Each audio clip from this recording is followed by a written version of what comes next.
Hey guys, today I'm going to address an issue that pretty much all you 350Z owners have a problem with, is the paint scratching on the interior bits.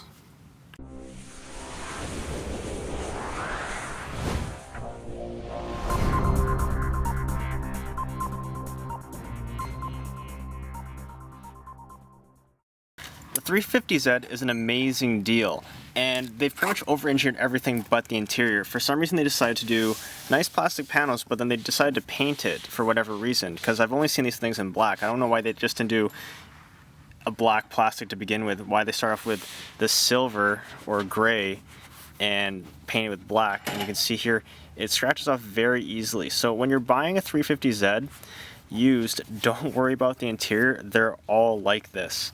So pick a car that's clean underneath and is good mechanically, and if the interior looks like this, don't sweat it, because today I'm going to show you how to fix it.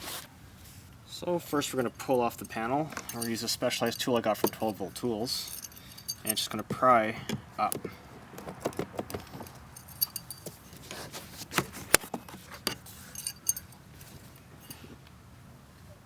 Next, on every Nissan, what I don't like about these cars are the clips for all the plugs they use in the electronics. Take a screwdriver, don't use your thumb, it's just going to make it easier. Take a screwdriver, push it in, and then pull the plug out. So push the plug in here, and gently pull on the wires to remove it. So we obviously don't want to paint the panel with the plugs in, so there's clips that are easy to take apart, and you're going to push from this end and release these clips with a screwdriver very lightly, and then it'll come apart.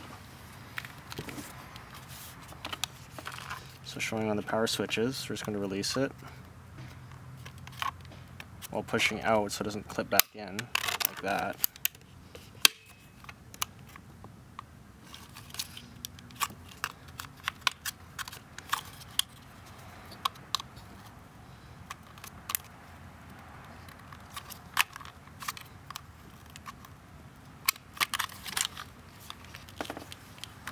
And now we can easily paint this. Next, let's pull off the passenger side. This isn't nearly as bad, but we might as well do both sides because then it'll be more durable this way. So first we have to take off this cover.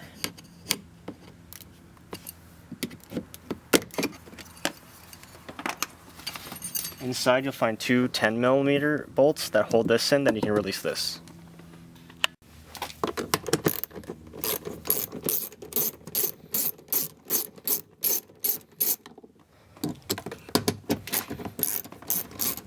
Once you've gotten loose, you go ahead and pull it off.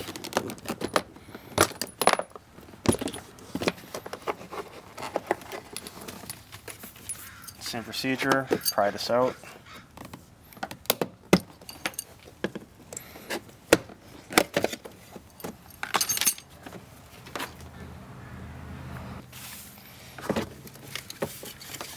You have the switch, only one switch on this time. Push the clip in.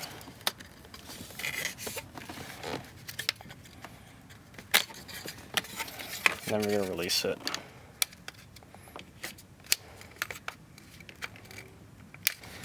So for today's project, we're going to use some very simple materials. We're going to use sandpaper, a very light grit, that way we just give it a bit of a surface for the paint to adhere to, shop towel, rubbing alcohol, primer, this is high build filler primer, truck bed liner, and then clear coat. The first step we're going to do is we're going to sand this piece. You can see I'm wearing latex gloves because I don't want the oils from my hands to contaminate this anymore, even though, yes, it's been touched by bare hands over the years. We're going to have to clean this with some sort of solvent like alcohol or something, but why add more to it? So remember those scratches I made earlier in the video? Well, there were a bunch of highs and lows, and you can't just go and paint a panel. You want to make it as flat and smooth as possible. So what we're doing is we're removing as much of the old paint as we can, because anything that isn't sticking well, you don't want that to be the base for it anyways. So we're going to remove as much as it, if you have the time, remove all of it, and then clean it. Make sure there's no more contaminants. Make sure there's none of these filings or anything on it from the old paint. And then you can go ahead and put your high fill primer on. I cleaned off the driver's side now, and this is as much of the material that I decided to take off because the rest of this paint was sticking well. And you see, this is from cleaning both sides after sanding. All that stuff was still stuck on it, and I just cleaned it with rubbing alcohol you would get at the dollar store. No, I'm trying to use products that you guys would have at home, that we don't have to go out and go to a paint shop and get some really specialized stuff. There are different ways of painting things, and I'm going to show you the most dummy-proof way I know of doing it. That's kind of a cheater way, because we're going to use materials that are very forgiving when it comes to uneven surfaces. This is the passenger side, and a lot of the material was staying on while I was sanding it, so I figured you didn't have to sand anymore. But this part came off really easily, so I kept on going. I focused in here as well, because this area is where they're going to be grabbing it a lot, working the power windows and just grabbing, opening, closing the door, arms resting. Try to focus on the areas that a passenger or the driver is going to be using a lot, because that's where it's going to wear out the most, and you're going to see it. So now we're ready to paint. We're going to use our high filler primer, and before you start, you might make sure you're in good room temperature. So I'm at 20 degrees Celsius. If you're American, use a conversion chart, and shake the can vigorously. I shake the can upside down, shake it around. Just shake it vigorously for 2 minutes, and then you're ready to paint. And stay about 2 feet, 1.5 to 2 feet away. Light coat.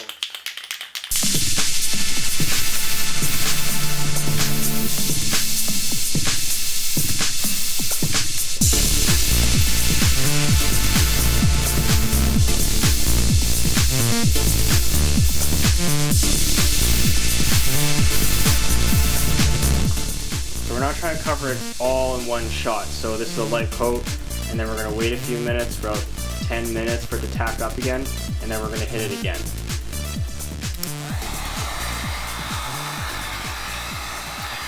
So I'm using a heat gun in between coats to help speed up the flash time, and I just want it to help bake it on. Now when you're painting with an aerosol can, I do recommend that you paint it from every angle, so from the back, the sides, and front, because when you're dealing with highs and lows, you might be building up one section and the paint's not hitting it from the other angle, so that you can still see all the little ruts and everything, especially with filler primer, and you want the tops to be facing down so gravity helps you.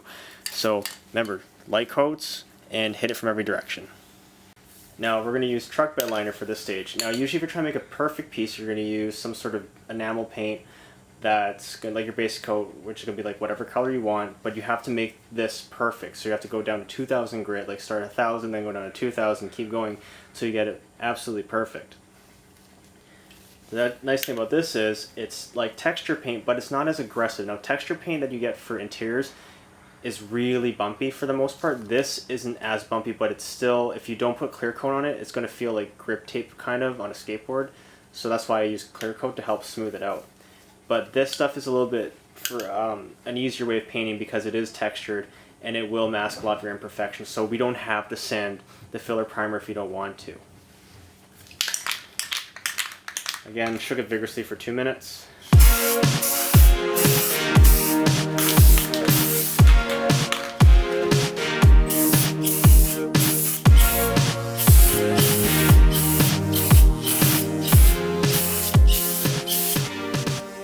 Same deal, light coats, we're going to wait between coats. Once you're happy with your base coat, you can go ahead and hit with clear. Now I did spray a little light coat of black on it because I didn't want to add any more texture, but I want to make sure I had a nice black finish. So when it comes to clear coat, you don't have to be too particular. You just want something that's going to resist, the oils in your hands and everything, and a lot of abuse over time. Like if you had like header clear coat, you could use this. In this case, I do have some acrylic enamel, and enamel is very tough and hard, and it's just perfect for this application. Also, you want to keep in mind, this will make your panel shiny, just what clear coat does.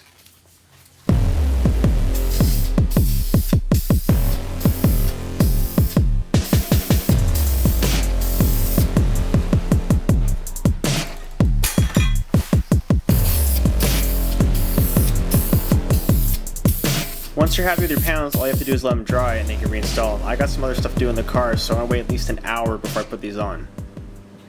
When you're all done, you just have to reverse all the steps from before and snap it all back together. Now, I admit not everyone's going to like this finish, but these are the certain steps you'd have to take to paint your panels. If you didn't want it as shiny, you obviously wouldn't use clear coat, and I probably would just use the truck bed liner or a texture paint.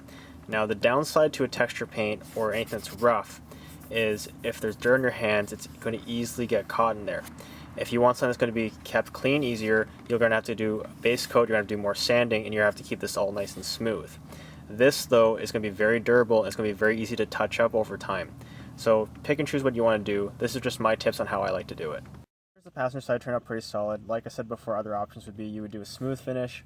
You can also check out my liquid ink video where you could hydro dip these pieces if you wanted to, or you can also do a vinyl wrap. So there are other options to getting around the poor factory finish, but this is how we did today.